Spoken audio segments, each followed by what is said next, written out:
Our cover story tonight is the world's most pressing concern right now, the global food crisis. There's a serious shortage of food. Everyone is feeling the pinch. No matter which part of the world you're in, you're paying more at supermarkets. For some people, these price hikes and shortages can be life-threatening. More than 200 million people the world over could starve in the coming months if supplies are not restored. 200 million. And this may just be the beginning. The United Nations says if the world does not act immediately, these shortages will continue for decades. The scale of the problem is immense and no country can fix it alone. So what's causing these shortages? As the world remains caught in multiple wars, our food supply is being weaponized.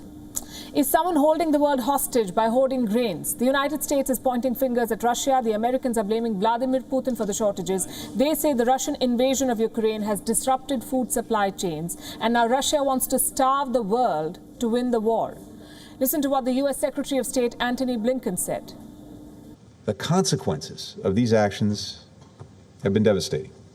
The food supply for millions of Ukrainians and millions more around the world has quite literally been held hostage by the Russian military. The Russian government seems to believe that using food as a weapon will help accomplish what its invasion has not, to break the spirit of the Ukrainian people. Now that's a big charge. Antony Blinken made that statement at a special session of the United Nations Security Council, the UNSC. They were discussing the global food shortages. America's charge is quite clear. They say there's enough food in the world, but it's not reaching those who need it because Russia will not allow it. Does this case hold water?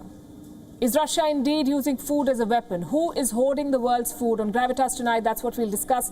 We'll start with examining America's allegations. They say the Russian military is holding the world's food supply. How? By blocking food consignments at ports. That's America's accusation. Russian forces have blockaded Ukrainian shipping ports, and these are not empty ports. About 28 million tons of grain is stuck there in Ukraine. And that's enough to feed millions of people around the world.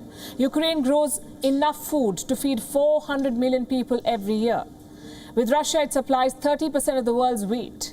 And now this stock has vanished from the global markets. Reports say 50 million people around the world are waiting for supplies. If the exports do not resume, they will all starve. The United States is demanding that Russia lift the blockade. And they're not alone in making this demand. The G7 too is blaming Russia. They say Russia's actions have raised the risk of a hunger crisis. So what is Moscow's response? Well, they're hitting back at the West. Russia is blaming Western sanctions for disrupting food supplies. But after the 24th of February, what we saw was an absolute bacchanal against our country alone. Today, so far in total, there are more than 10,000 sanctions. The result of this is that transport routes have been cut off. There is a logistical crisis. There are threats to Russian ships and they can't get out of ports. There is also a problem with freight and insurance, limits on international commercial accounts. This isn't even a full list. Seems like Russians are more worried about their own exports. The fact is that the world needs both Ukraine and Russia to start supplying food again. Before the war, these countries supplied more than 30% of the world's wheat, more than 17% of the world's corn, and almost 80% of the world's sunflower oil. UN Secretary General Antonio Guterres has been negotiating with Moscow. He wants the blockade in Ukraine to be lifted, but Russia refuses to make concessions. They first want some sanctions relief. A statement has come out of Moscow. Dmitry Medvedev has spoken out. He's the former president of Russia. Right now, he's a senior security official. And I have that statement with me. This is what he says. Our country is ready to fulfill its obligations in full, but it also expects assistance from trading partners. Otherwise, there's no logic. On the one hand, insane sanctions are being imposed against us. On the other, they're demanding food supplies. Things don't work like that.